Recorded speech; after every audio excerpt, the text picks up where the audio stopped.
Question क्या है? Find the coordinates of the mid point of the line segment joining the points A and B. और भी दो points है, आपको किसके कोऑर्डिनेट्स निकालने हैं? मिड पॉइंट के। कोऑर्डिनेट्स सॉल्यूशन निकालने के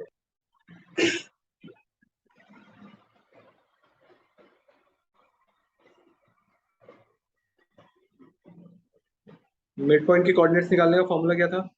x1 plus x2 upon 2 comma y1 plus y2 upon 2। Sir जो आपने फॉर्मूला लिखवाया था उसमें तो x2 प्लस x1 था, y2 प्लस y1 था, एक ही बात है। ठीक है, वैल्यूज पुट करना। -5 plus 7 upon 2 comma 4 minus 8 upon 2। ये कितना हो गया? 2 अपॉन 2। ये कितना हो गया? -4 अपॉन 2। तो ये वैल्यू क्या होगी? 1 कॉमा -2। तो ये आपके कोऑर्डिनेट्स आ गए किसके? मिड पॉइंट के। सिंपल था, पक्का। जल्दी से कॉपी करो, फिर अगला क्वेश्चन लो।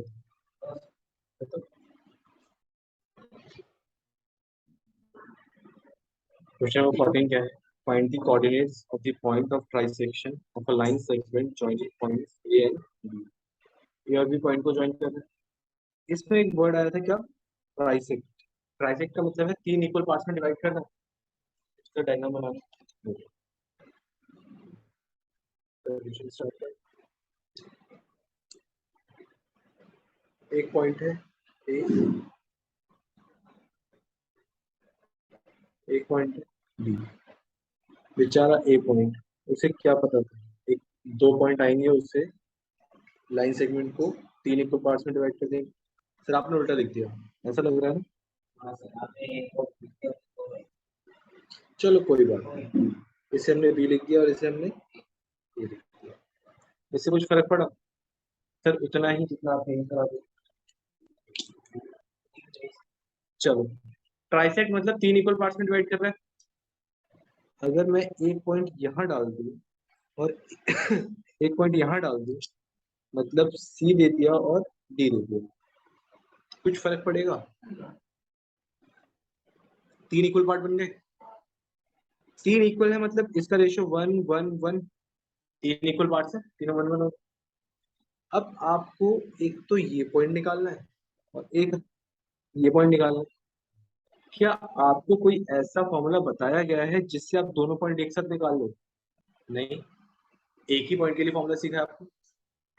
मान लो अगर मैं पहले डी पॉइंट निकालता हूँ, डी पॉइंट निकालो। डी पॉइंट निकालने के लिए रेशियो क्या हो जाएगी? इससे पहले वाला, तो ये कितने हुए? 2। इसके बाद तो रेशियो क्या हो गई? 2:1। एम कितना हो जाएगा? 2। एन कितना हो जाएगा? 1। ये प्रॉब्लम आता है? नहीं। करें कोऑर्डिनेट ऑफ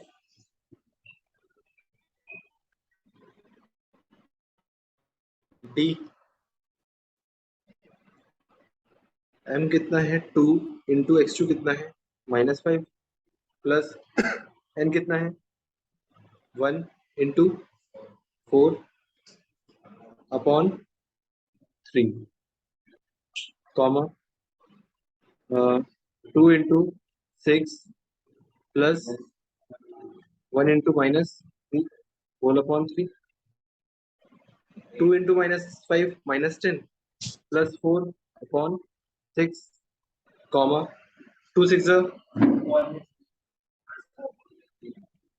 तो 3 तो लिखा है, ध्यान से देखो क्या कह रहे हो। 2 6 12 -3 अपॉन 3। ये कितना हो गया? -6 अपॉन 3। ये कितना हो गया? 9 अपॉन 3। ये क्या हो गया? माइनस। तो आपने 2,3 बोला था। हाँ, आपने यहाँ ठीक है, एक पॉइंट ये आ गया, मतलब ये किसकी वैल्यू आ गई? डी की। यहाँ लिख दूं मैं? कोई मुझे रोक लेगा? अब आपके पास दो चॉइस है। आप इस पॉइंट को निकाल लो सेक्शन फॉर्मूला से, मतलब एक पार्ट ये हो गया, एक पार्ट ये हो गया, या फिर मिड पॉइंट से निकाल लो। सर मिड पॉइंट से कैसे? डी आपके पास था, डी आप निकाल चुके हो। सी क्या मिड पॉइंट नहीं बन रहा? क्या रेशियो 1:1 नहीं बन रही? बन रही है, निकाल लो।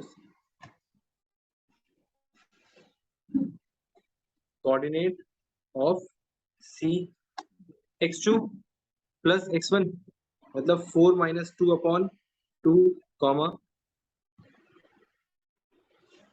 -3, हाँ जी, -3 + 3/2। सर 4 - 2 कितना होता है? 2/2 -3 0, ये क्या हो गया 1 कॉमा,